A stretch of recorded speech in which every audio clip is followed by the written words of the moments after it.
Le contingent burundais a déjà fait un grand travail et surtout en utilisant et en ouvrant les voies de communication pour permettre le mouvement des biens et des personnes. Et d'ailleurs, c'est l'un des contingents qui a le plus ouvert les voies de communication pour permettre le mouvement des biens et des personnes, des biens somaliens et des personnes somaliens, mais aussi le mouvement des services. Le contingent burundais continue comme les autres contingents, mais à ce que je sache, c'est le contingent burundais qui a déjà fait un grand travail dans le sens d'ouvrir les voies de communication pour le mouvement des biens, des personnes et des services. Et comme je vous le disais, il y a un plan de transition somalienne, lequel plan vise à transmettre les responsabilités sécuritaires aux forces somaliennes.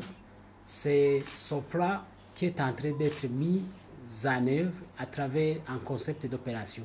La force AMISOM est en train de travailler sur Soconops. Il y a beaucoup de voies qui sont déjà ouvertes, mais quand même, je n'oublierai pas de signaler qu'il y a des défis.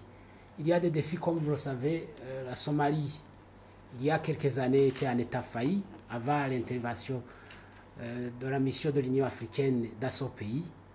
Et le pays commence à se remettre, même si on cherche et on fait un effort pour ouvrir ces voies de communication. Il ne faut pas oublier qu'il y a des voies de communication qui sont totalement détruites. Et on ne peut pas sécuriser une voie. Quand une voie est déjà détruite, il faut d'abord une reconstruction. Effectivement, nous sécurisons et nous ouvrons des voies qui sont opérationnelles. Mais il y a des voies où le mouvement est impossible.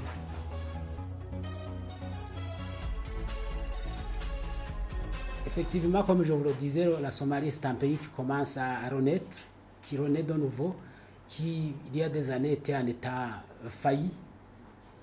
L'armée somalienne, les forces de sécurité somaliennes ont un problème d'équipement. Ils ont d'abord un défi, il y a l'embargo sur les armes qui pèsent toujours sur eux. Bien sûr, ils ont des appuis de la République turque, des appuis des États-Unis d'Amérique et des appuis du Royaume-Uni, mais ça se voit que c'est un pays qui se recherche, puisque même cet embargo pèse sur le pays pour permettre ces forces d'avoir de l'équipement. Construire des forces de sécurité, ce n'est pas une affaire de décret, ce n'est pas une affaire, bien sûr, c'est une affaire de volonté politique, mais il ne faut pas il n'est pas nécessairement qu'on le veuille, qu'on est capable de le réaliser. C'est vrai, il y a une volonté politique de constituer une force, mais constituer une force de sécurité, ça prend du temps. Ça prend d'abord, il faut former les gens, il faut former le leadership, pour qu'il y ait un commandement qui puisse diriger, qui puisse commander et contrôler les forces formées, mais il faut aussi de l'équipement. Pour de l'équipement, il y a un défi que je viens de vous signaler.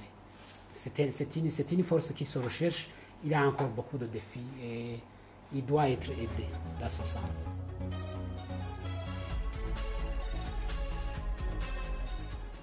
Donc, le Burundi est l'un des grands contributeurs dans la force AMISOM.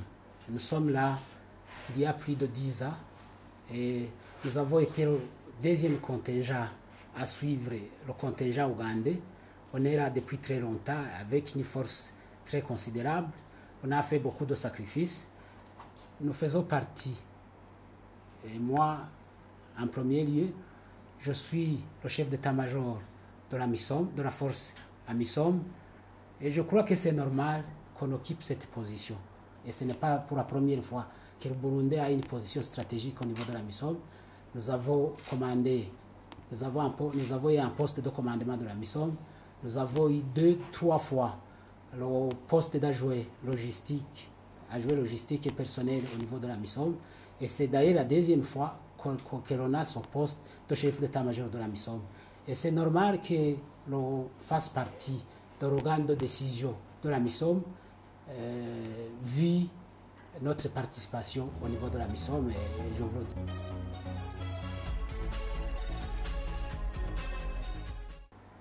L'armée burundaise a commencé à recruter des femmes. La volonté politique est venue a été mise en exécution à partir de 1993.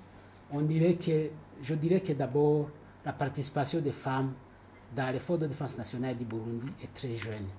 Et d'ailleurs, je dirais que le Burundi serait un pays à féliciter, vu le nombre d'années que nous avons commencé à recruter les femmes dans notre armée. Et vous savez, le métier militaire, ce n'est pas un métier où on ne recrute pas n'importe comment.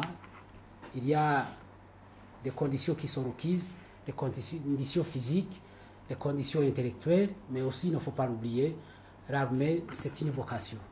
Il faut qu'on le veille et il faut que l'on puisse faire partie de l'armée. Il faut considérer la barrière de mentalité. On continue à expliquer et on continue à recruter.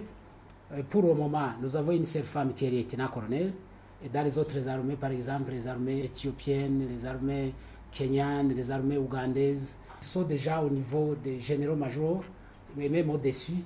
Tu vois, nous sommes une armée très jeune, mais nous faisons tout ce qui est possible pour faire participer les femmes au niveau de la mission. Partant des effectifs que j'ai sur moi, le contingent burundais n'est pas le dernier au niveau de la participation des femmes.